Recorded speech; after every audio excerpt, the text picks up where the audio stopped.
I'm not a makeup artist, yet I'm going to show you how easy using a stage frights prosthetic can be. You'll need a cosmetic grade adhesive like spirit gum and the appropriate remover. I suggest using at least 2 colors of makeup and remover, and then you'll need some application sponges or other makeup application tool. Optional items that you may want to pick up are liquid latex, stipple sponges, powder and powder puff, additional colors of makeup, and a water or castor oil based sealer. You want to make sure, this is important, that you test all the products that you're going to be using to make sure that you're not sensitive to them. If a reaction occurs, you should remove the products immediately. If there are no signs of a reaction, keep all the products in place for about an hour. Reactions are not always immediate.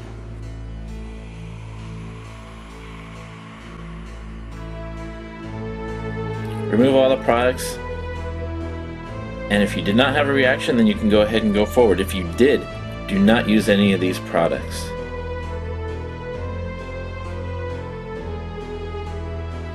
If you're using cream makeup, you should seal your appliance with castor oil by brushing it on liberally, and you let it soak in for about 10 minutes. After you let it set for 10 minutes, go ahead and take a clean cloth and dab all the excess off. If you're using water-based makeup, there are water-based sealers available. If you're using rubber mask grease makeup, you don't need a sealer. First step is to take your base color and cover your entire appliance with your base color. Use dabbing strokes, not so much as wiping strokes. If you are going to wipe some on, dab over it just to break it up.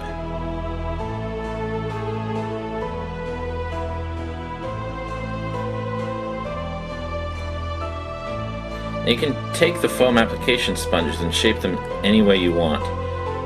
Here I'm going to round off the edges so that the sharp lines are minimized when I'm applying the makeup.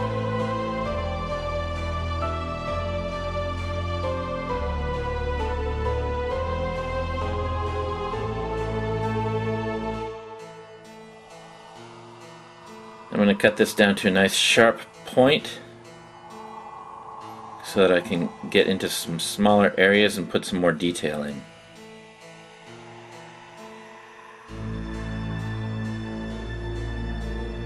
You can see that nice point on there. I'm going to take some black. I'm going to emphasize some of the scales and creases in the piece with the black.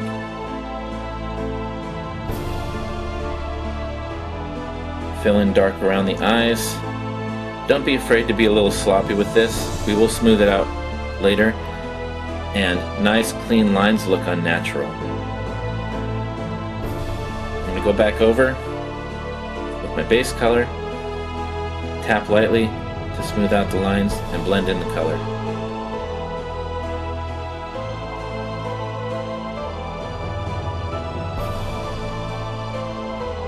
It's always a good idea to clean your skin before applying the piece, as this will provide the best hold for your adhesive.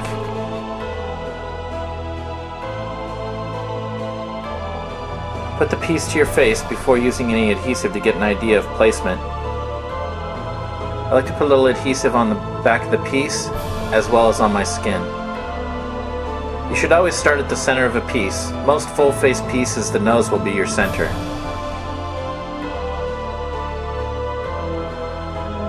Now, spirit gum needs to be tapped a little bit in order to get sticky.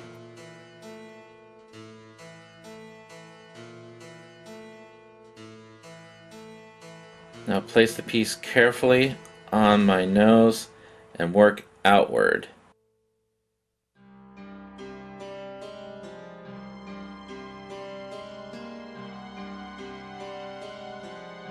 Once the piece is where I like it, I'll press it tight into place.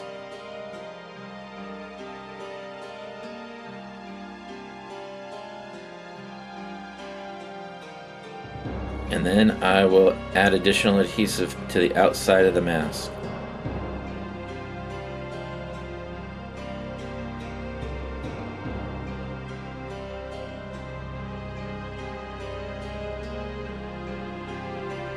You can use the mask to tap the spirit gum sticky.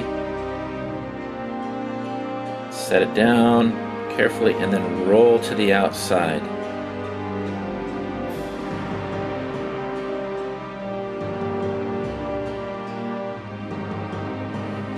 The prosthetic is built on a generic face form, so it may not fit your face perfectly, but because it is a soft, pliable material, it can be stretched to fit.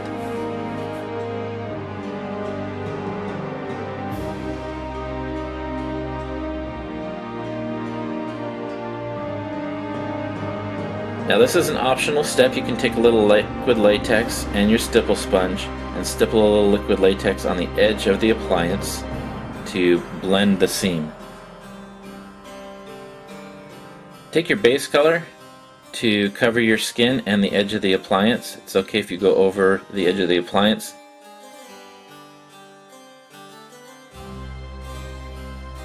Cover all exposed skin and don't forget your ears.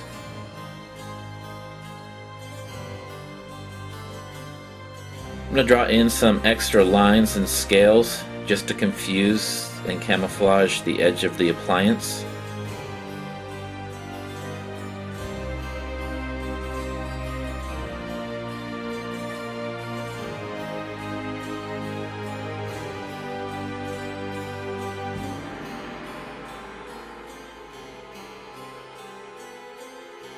I'm going to put some black makeup around my eyes. Dark colors seem to mask the seams around the eyes best.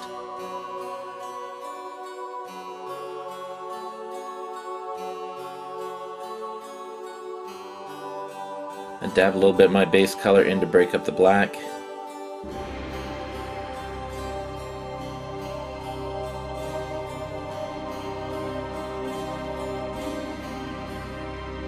Add a little bit of dark dots here and there to break up some of the more uniform parts of the mask to give it a more natural look. Maybe add some extra lines, stretch out the smile. And back over with my base color really lightly to blend and smooth the dots.